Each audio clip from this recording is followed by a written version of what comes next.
Welcome once again, my fellow manipulators of digital fate. I'm Richie, this is Capricorn. Today's video is another spoiler season video for Bloomburrow. We've got another day of crazy spoiler drops. Not quite as many spoilers as in previous days, but still plenty of crazy stuff to talk about. So we're gonna dive right in. Before we do, make sure you like the video if you haven't already. It's you guys liking the videos every time that has helped this channel to blow up so quickly.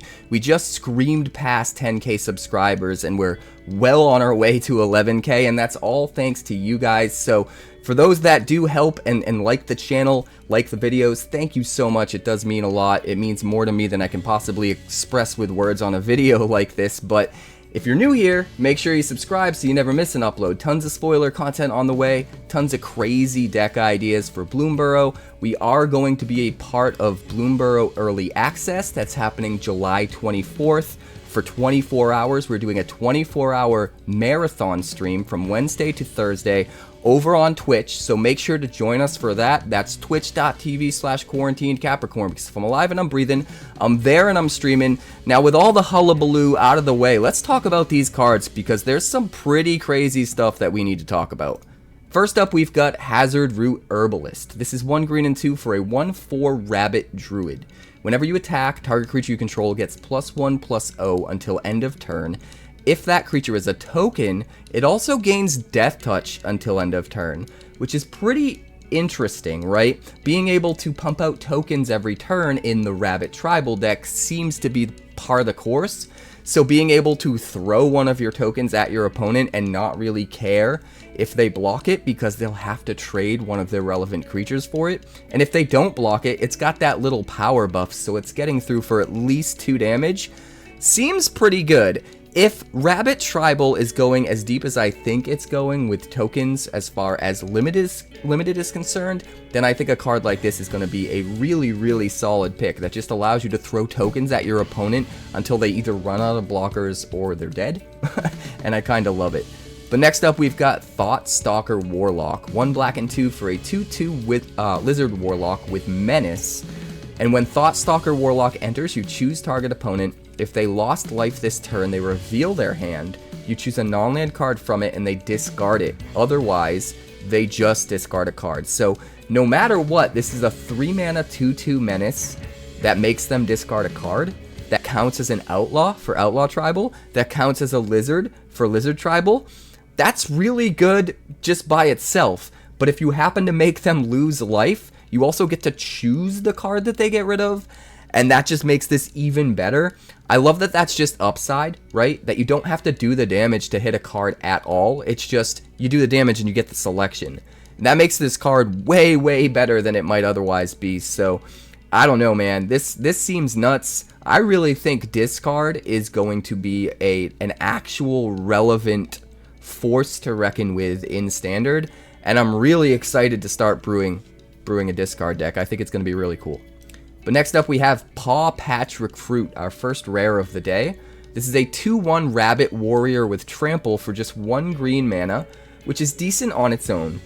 Whenever a creature you control becomes the target of a spell or ability an opponent controls, you put a +1/+1 counter on target creature you control other than that creature. So what that means is if they start to remove things from your board, whatever they don't remove is just getting buffed up more and more. So you get extra value off them trying to use removal to get rid of your board.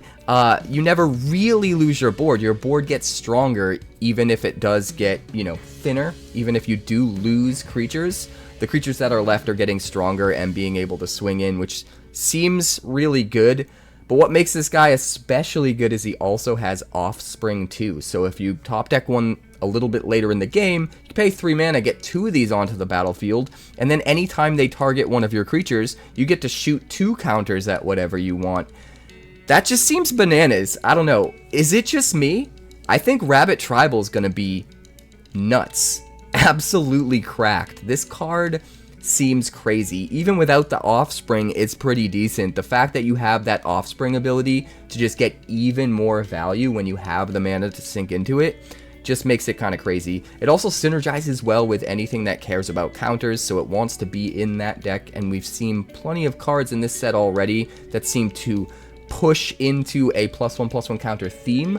So I wonder if Rabbit Tribal is going to be relevant in Standard, but I also wonder if maybe not necessarily Rabbit Tribal, but just a +1/+1 counter style deck in general that uses a mix of creature types might also be viable. It's a really fun time for Magic, that's for sure. I'm going to enjoy brewing a lot of this stuff. This guy looks nuts. But next up we have Pileated Provisioner. Pileated? Pileated? Let me know in the comments. 1 white and 4 for a 3/4 Bird Scout with flying.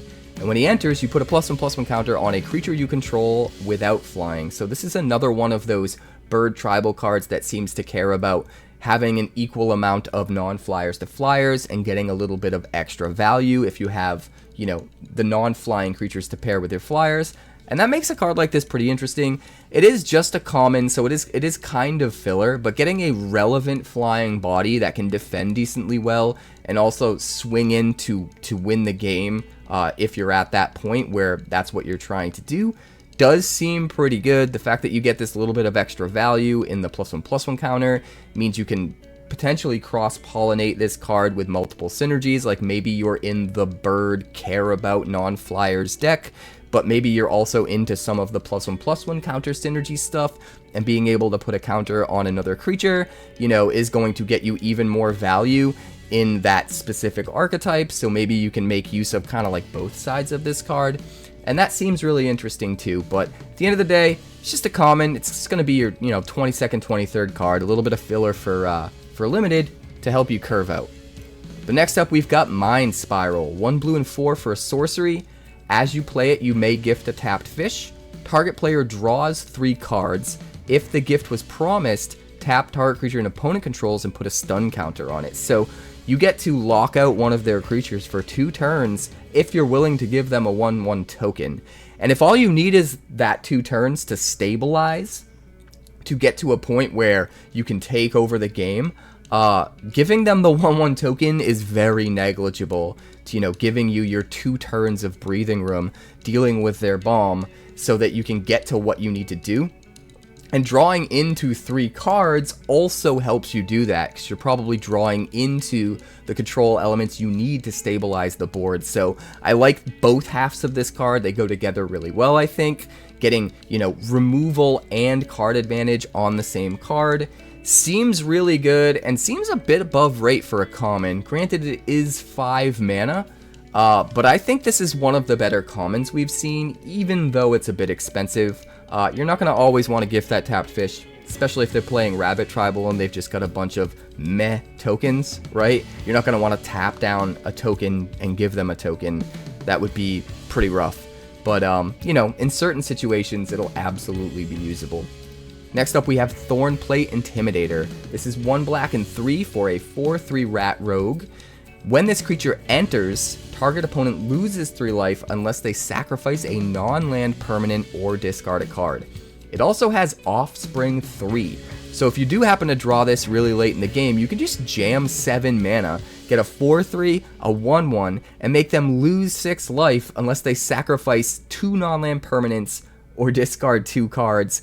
That is an insane amount of value. I love how these common cards have ways to not be irrelevant while you're curving out if they happen to be the card that's in your hand. You can play it and you can get value, but at the same time give you a ton of card advantage if you top deck it later in the game where you have the mana to sink into it. And it's very rare to see that kind of a play line, that kind of a versatility, and that much card advantage on commons. So really cool that this is a common.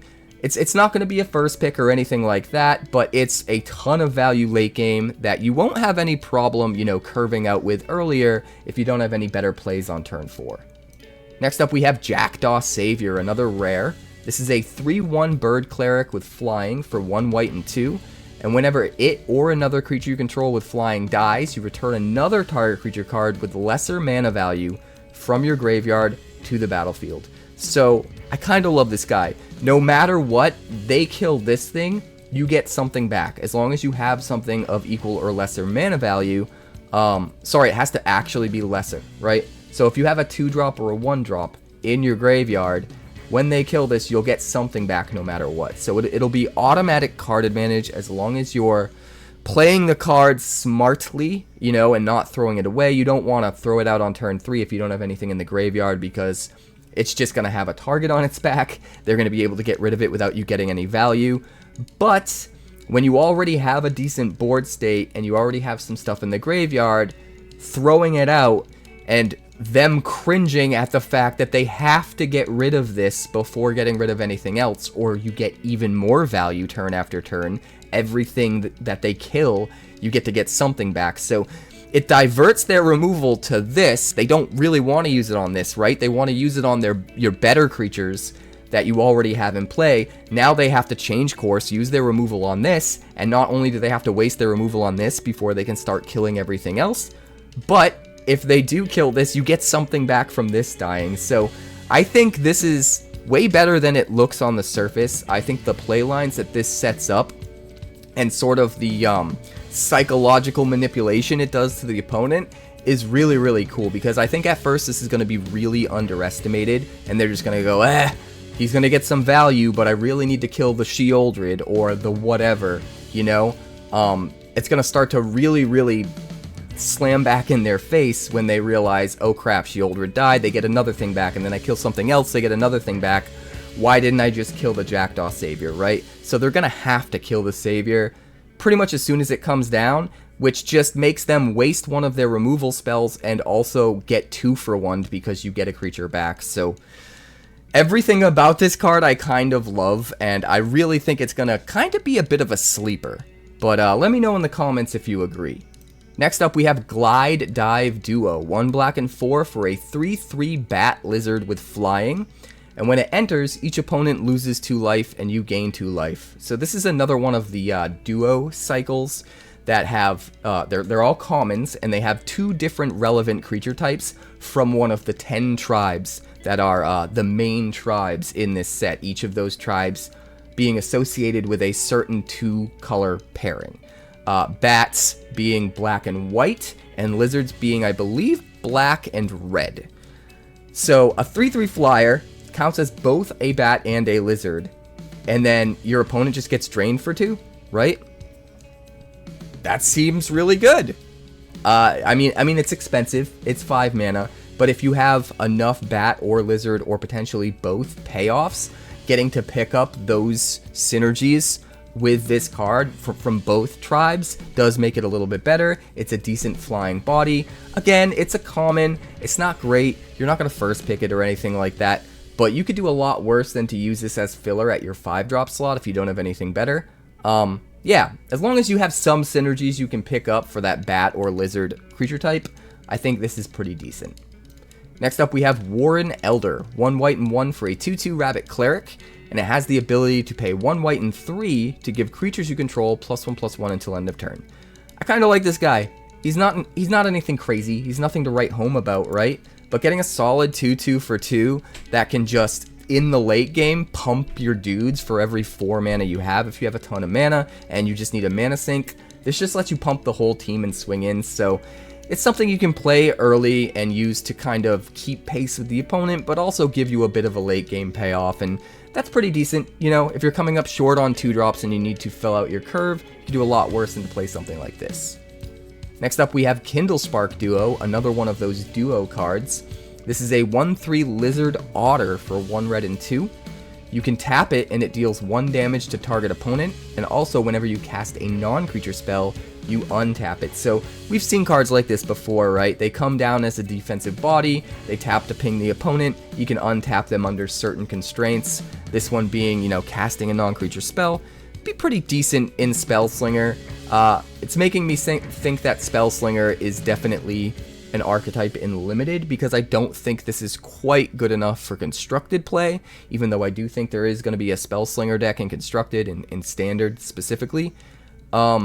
But either way, just a cool little piece of support, you know. It's common, it's easy to pick it up late and just jam it into your deck after you realize that you're going into a, you know, a non-creature Spellslinger style deck. So, nice little card. Next up, we have Lunar Convocation, one of my favorite cards of the day. This is a 2-mana enchantment for 1 black and 1 white, so in the colors of Orzhov. At the beginning of your end step, if you gained life this turn, each opponent loses a life, so it pings them, every turn as long as you're just gaining life, which is already kinda good. At the beginning of your end step, also, if you gained and lost life this turn, you create a 1/1 black bat creature token with flying. And to top it all off, you could pay 1 black and 1 and 2 life to draw a card. And that's an instant speed activation. You can do it whenever you want. So getting something that can give you card advantage over the course of the game by paying life, that's meant to be in a deck where you're gaining life anyway, that gives you even more payoff when you gain that life and helps you have a smaller clock on your opponent, seems really good by itself. But then creating a 1/1 flyer every turn, a bat token, right, as long as you're gaining and losing life, this card just kind of does everything, and I sort of love it. I love that it has a built-in way to pay life to make sure that you do lose life, so you don't really need other ways to pay life or to make sure you lose life in order to get that bat token. You really only need to focus on gaining life. As long as you have a way to gain life, you do have the activated ability to pay life, draw a card to make sure you fulfill both conditions, which I find pretty interesting. But I'm sure there are plenty of ways to actually pay life and get a lot of value, maybe for less mana than 2 here, to still be able to trigger this thing and get bats. But there's just a lot of versatility. You know, there's a lot of life gain and paying life stuff in this set already, centered around Bat Tribal. A lot of ways to get a lot of value off of this card, and even if you come up short drawing into those, you could just draw cards off of this and you know, trigger it itself, which is really nice. I love this card. I want to brew with it. I want to see how deep it can go. It's another one that I feel like might be a little bit underestimated at first, but if Bat Tribal is as deep and as crazy as I think it is, this card could be an absolute engine. But we're gonna move on. Next up, we've got 𝑤arsqueak. This is 1 red mana for an enchantment aura, and when it enters, target creature an opponent controls can't block this turn, and then the enchanted creature gets +1/+1 and haste. It's kind of a lot for just 1 red mana. Does this go in the Spellslinger deck, right? Does this go on the bird? I'm not sure. It might not quite be good enough because you can't plot it. But making it so that a creature can't block, sometimes you can get around the one way which they had to stall the game out for another turn to, you know, maybe finally clinch the win. So having that on this, sort of at no extra cost, is a little nice. Giving any creature +1/+1 and haste is a little nice. At the end of the day, it's just a common. I don't think it's quite good enough to make the cut, but there's some potential here. It's not a bad card. I think it'll be cool and limited at least. Next up, we have Bushy Bodyguard, 1 green and 1 for a 2/1 Squirrel Warrior, and when it enters, you may forage. If you do, put 2 +1/+1 counters on it. So it could be a 2 mana 4/3 as long as you either exile 3 cards from your graveyard or just sack a food. It's always 2 mana no matter what, which is insane. But it gets even better because it has Offspring too.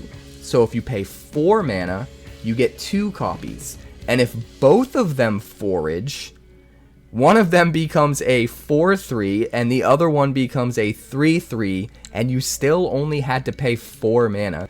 That seems insane. 1 card, 4 mana, a 4/3 and a 3/3. That's pretty above rate, I would say. Granted, you need a bunch of cards in your graveyard, or you need a bunch of foods out, or some combination, but in decks that are trying to do that specifically, that are gonna have plenty of that stuff, I think this card is nuts. I honestly think it might make the cut in Standard. If there is a Standard deck that revolves around self-mill that wants to be super aggressive, this probably fits in there. Likewise, if there's a Standard deck that revolves around food tokens and probably getting value off the food tokens with forage, if that deck is aggressive, this probably wants to be in that deck as well. It's just a lot of value. One thing to note that I think gets overlooked a lot about these Offspring cards, these Offspring abilities, is you're still only spending 1 card, right? It's not like, oh, I could just draw another one and play it to get a better creature instead of paying the Offspring cost. It's like each card with Offspring, you're only using the 1 card, but you're kind of getting 2 cards worth of value if you're using it right. So being able to basically make it feel like you drew an extra card for free when you play the Offspring cost feels really good. It allows you to get really ahead on board with spending less cards, and that can be really important. So I do think these Offspring cards are going to be super, super relevant. They're also able to give you tokens that are way better than tokens typically are, and there are plenty of cards that, you know, make copies of tokens or somehow have value off tokens that will now probably be better. Like, for example, you could bounce this guy back to your hand and replay him and replay the Offspring cost, and every time you do that, you're going to make another token that stays on the battlefield. That seems like a thing you could do, you know, if you cross-pollinate this with frogs that want to return everything to your hand. So, I know I went off on a tangent there. So we're going to move on to the next card, but before we do, I need some coffee. I'm actually really curious if people watch these coffee breaks or if they just skip ahead to the next card. So if you watch the coffee break, comment down below with Nectar of the Gods. We'll see how many of you actually do it. Nectar of the Gods. Glorious Nectar of the Gods. Now where were we? Valley Floodcaller. This is a 2/2 otter wizard with flash for 1 blue and 2. You may cast non-creature spells as though they had flash. Whenever you cast a non-creature spell, birds, frogs, otters, and rats you control get +1/+1 until end of turn. Also, you untap them. So you can use this when attacking, right? Jam a bunch of non-creature spells buff up your whole team, swing in for the win, that kind of thing. But what's really cool about it is because of the flash, you can do it at instant speed during your opponent's turn. And you can do it during combat on your opponent's turn and really blow them out. So they swing in with a bunch of creatures, you flash this in, now all of a sudden you start casting at instant speed, stuff that shouldn't be able to be cast at instant speed, enchantments, artifacts, sorceries, whatever, and then use that to buff up your whole team because as you cast your non-creature spells, your guys get bigger and bigger. And now all of a sudden they're blocking all of your opponent's creatures and killing them all and surviving and just blowing out your opponent. Not only that, but you got to cast things that aren't instants at instant speed. You have enchantments, artifacts, whatever in play. There's absolutely potential here for this to be insane and give you a ton of advantage. It looks like on the surface it's meant just for like Spellslinger decks or something like that. It seems like it slots in perfectly well. But really, I think what it can do goes way deeper than that. Like I said before, I'm loving the fact that you can use artifacts and enchantments and stuff like that with it. You could even play like a battle at instant speed, which seems kind of crazy. And everything that you play that isn't a creature is just buffing up all of your dudes. So if you have non-creature spells that create creature tokens, they're going to be able to trigger this and buff your team while also contributing to growing that team. And I think that might be the direction that this card wants to go. But I don't know, there's just so much this does. There's so much potential in what this could do. It'll be really interesting to experiment with it. So let me know in the comments if you have specific ideas about how you'd want to use this guy, because I think the potential is just through the roof.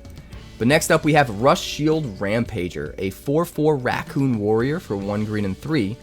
It can't be blocked by creatures with power 2 or less, and it has Offspring too. Honestly, getting a 4/4 for 4 that counts as a raccoon, which matters, and has this built-in ability to not be blocked by creatures with power 2 or less, is already pretty good on its own. But being able to dump extra mana into it later in the game to get another token copy of it is very nice upside, even if that token just ends up being, you know, a chump blocker or whatever.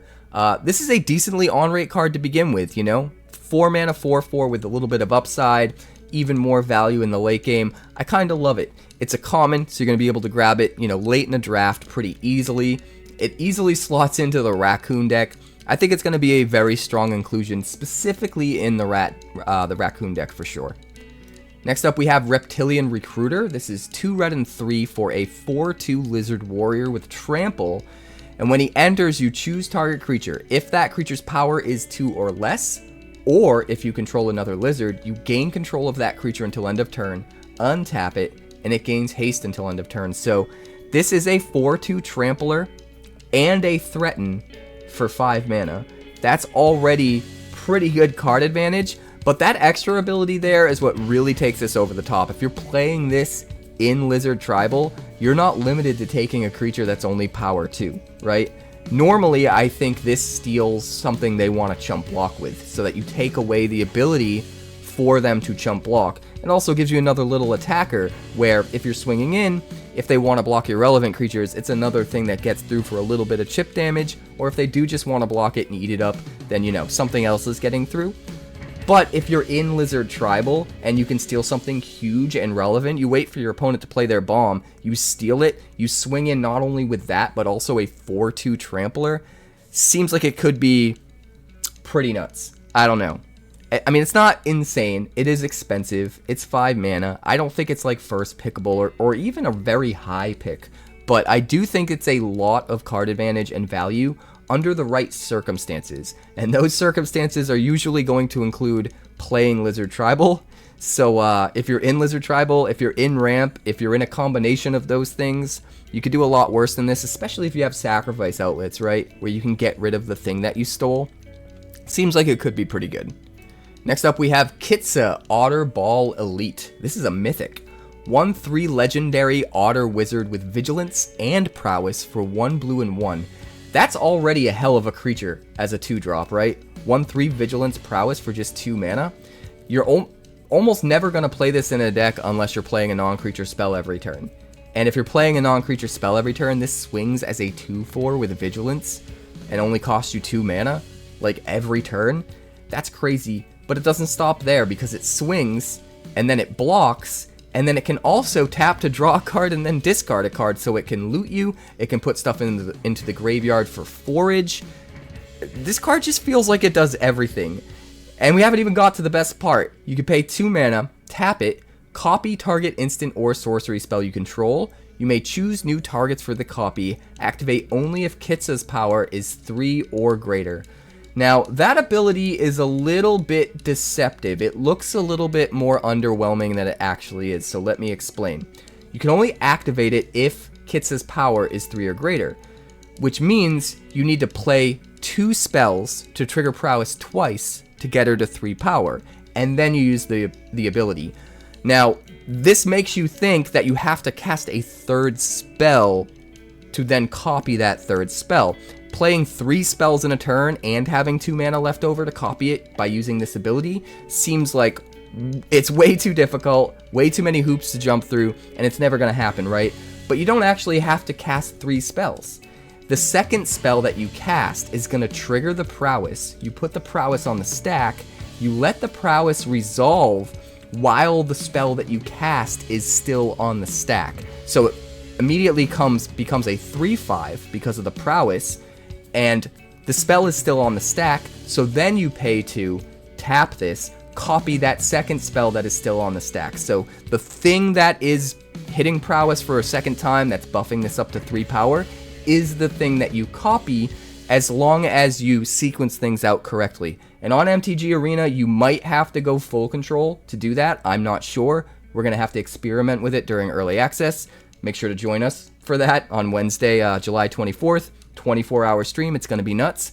But yeah, this is better than it looks, because you don't have to play 3 spells a turn. You only have to play 2, and you just have to be very clever with how you react to the card while it's on the stack, but after the Prowess trigger has resolved. So make sure you play it appropriately, and when you do, this is kind of busted, especially if you're like swinging in and then they're blocking, and then at instant speed you're doing this, prowess, tap, copy, and just go completely ham and blow them out. You could do some really crazy things. So I don't know, I feel like I could go on all day about this because there's so much nuance into how you can use it, but I'm just excited to experiment with it during early access for sure. Let me know how you're feeling about it in the comments. But next up, we've got Fountain Port Bell. 1 mana for an artifact. When it enters, you may search your library for a basic land card, reveal it, then shuffle and put that card on top. You can also pay 1, sacrifice Fountain Port Bell to draw a card, which is nice. So for 2 mana, right, you search your library for a basic land card, and then you just draw it. So 2 mana, colorless way to just find any basic and put it into your hand, which is pretty decent.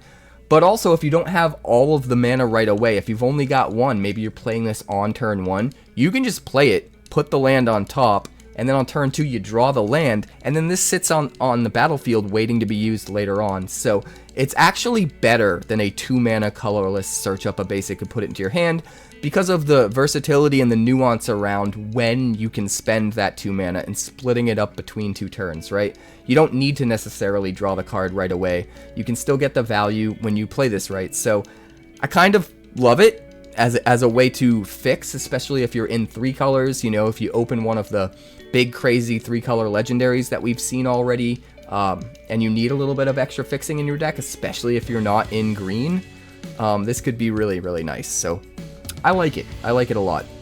Next up, we have Uncharted Haven. It's a land. It enters tapped. As it enters, you choose a color. You add a mana of, you add a mana of the chosen color. I'm pretty sure this is a reprint. Even if it isn't, it's nothing to write home about, right? It's pretty decent color fixing. It enters tapped, and that's whatever. I guess it's meant for the same kinds of circumstances as that last card we saw. Gives you a mana of any color though, so in some ways it's a little bit better, but it does take up your land drops, so I don't know. It'll be fine. It'll be a good way for you to fix your colors in limited. Yeah, do that. Next up, we have Valley Mightcaller, another rare. This is a 1/1 frog warrior with trample for just 1 green mana, and whenever another frog, rabbit, raccoon, or squirrel you control enters, put a +1/+1 counter on Valley Mightcaller. This guy's nuts. We've seen 1-drops before that every time you play a thing, it gets bigger and bigger and bigger.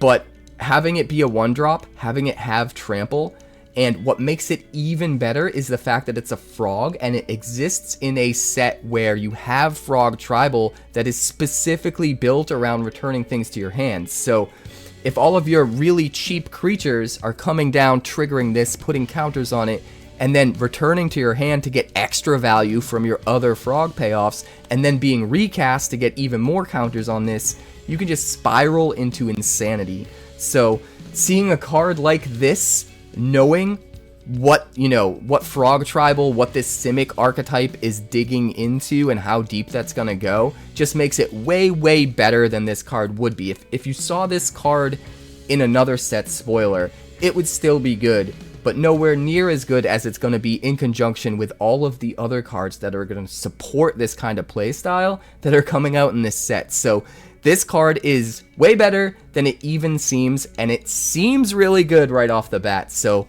awesome card, definitely going to be a staple in some kind of a standard deck, 100%. But next up, we've got Patchwork Banner. 3 mana for an artifact, and when it enters, you choose a creature type. Creatures you control of the chosen type get +1/+1, and then you can tap it to add a mana of any color. This card, specifically in a set like this, is really, really good, because almost everyone's going to go some kind of tribe in Limited. Being able to jam this as your 3 mana rock that taps for a mana of any color, it doesn't enter the battlefield tapped, that's already pretty on rate for a mana rock, right? Getting a mana of any color is nice for fixing, but getting to buff your whole team of whatever tribe you choose as just like extra gravy on your already on rate mana rock seems awesome to me. You get an Anthem, you get ramp, you get fixing, you get an artifact on the battlefield if that ends up mattering for anything. I just kind of love this card. I think it's this might get picked really high in draft. It's really hard to say for sure until we see it in action, but this might get picked really high in draft, especially if you're in like rabbits and you have a ton of tokens everywhere, or rats.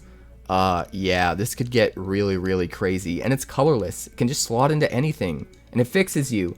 Now I'm just repeating myself, so I'm going to shut up and move on, but I think this card is great as an uncommon. I think it's going to be a high pick. Next up, we have Hazels Nocturne. 1 black and 3 for an instant. Return up to 2 target creature cards from your graveyard to your hand. Each opponent loses 2 life, and you gain 2 life. So instant speed, card advantage gets you 2 for 1 creatures back to your hand, and drains them 2. I mean, cards like this, we've seen them in sets since the beginning of Magic, But power creep, man, keeps making them better and better. The fact that you get both of this on the same card and at instant speed. What has Magic become? I mean, it's not crazy. It's not broken. It's expensive, right?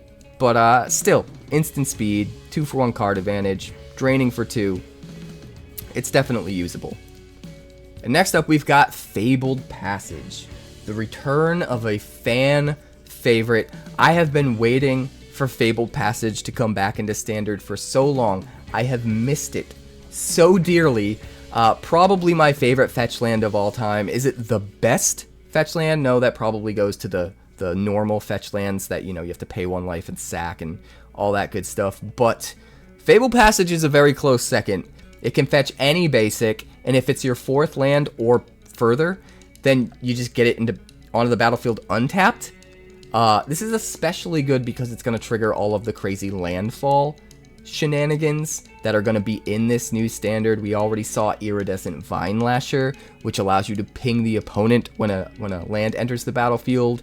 And, you can make copies of that card so that you can double ping. And with Fabled Passage, it lets you quadruple ping. So, man, I am just excited that this card is back in Standard.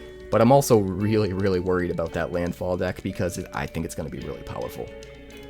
Next up, we have Sinister Monolith. 1 black and 3 for an artifact. At the beginning of combat on your turn, each opponent loses a life and you gain a life. You can also tap it, pay 2 life, sacrifice it, draw 2 cards. So, nice little card here. It is an automatic clock, right? It is draining the opponent every turn.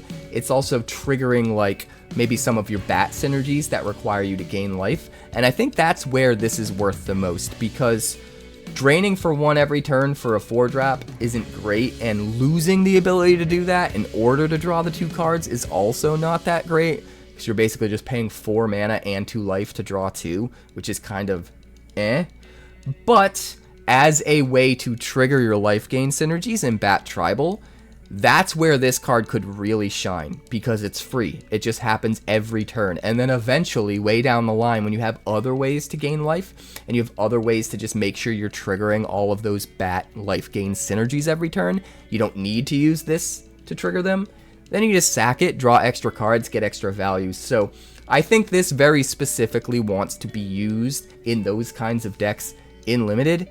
And outside of that, it's kind of below rate and not great. That being said, it is card advantage. It is a slow win condition, so it might be usable outside of that, but I think Bat Tribal is where it's going to shine. Next up, we've got Seasoned Warren Guard. 1 white mana for a 1/2 Rabbit Warrior, and when it attacks while you control a token, it gets +2/+0 until end of turn. So it's a 1 mana 3/2 when it swings, as long as you just control a token. Any token. Doesn't even have to be a creature token.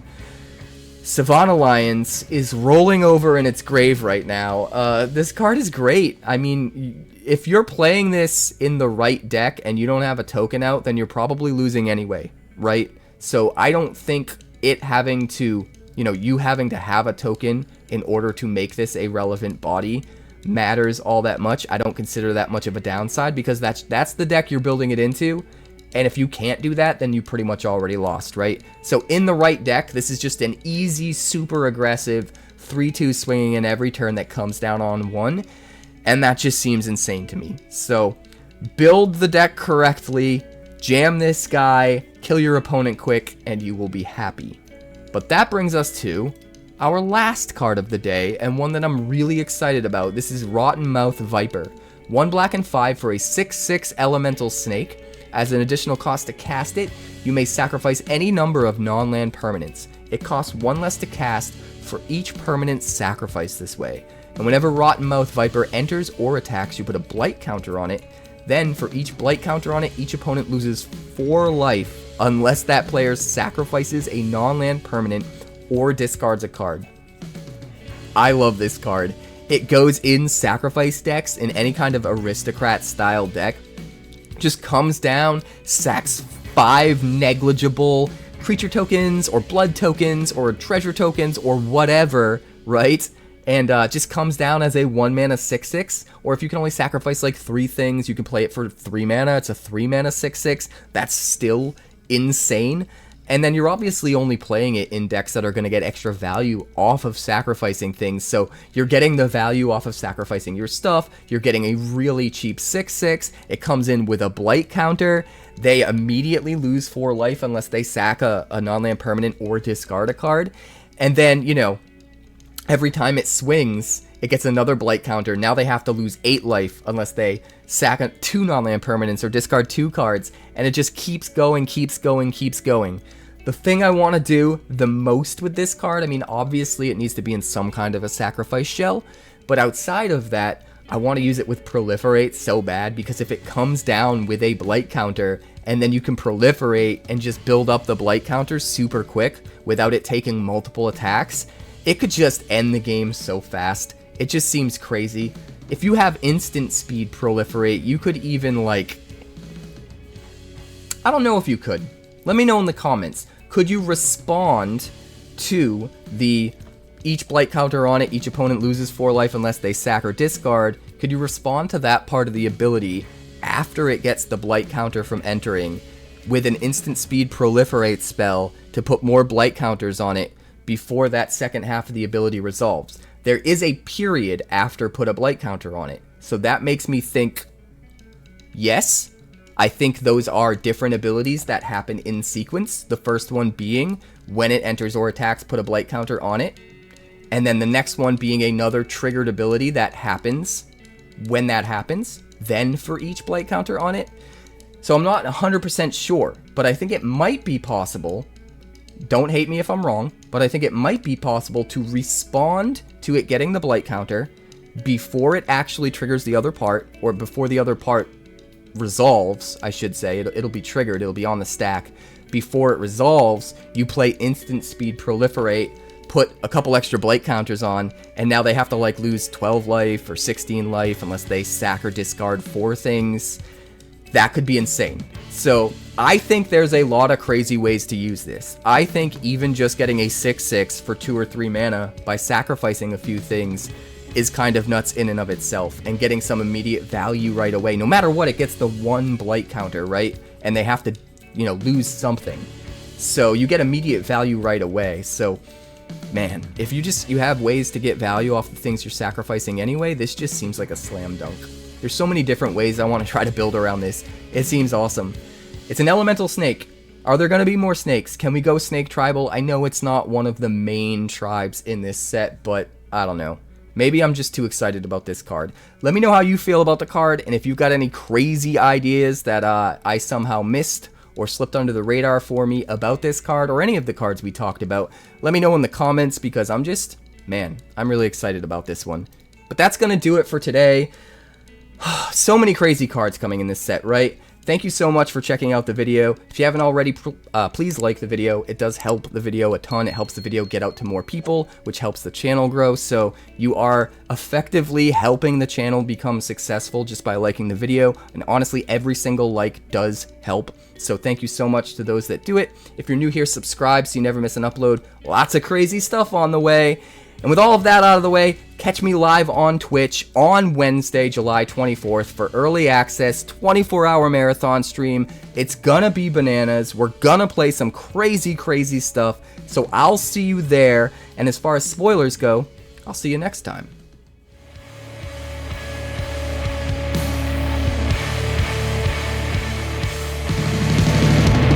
Thanks so much for checking out my channel. I'd like to give a huge shout out to all of my patrons over at Patreon. Without you guys, this channel would not be possible, so honestly, thank you from the bottom of my heart for all of your contributions. If you haven't yet, like and subscribe. The more likes we get and the quicker we get them, the bigger this channel will grow and the faster it will grow. I'd love nothing more than this channel to become something very special for you guys, but it's entirely up to you how fast that happens. Also, if you'd like more deck text, that's somewhere over there. And if you'd like to see what else the channel's been up to lately, that's somewhere up that way. Also, subscribe, circle below, do all the things.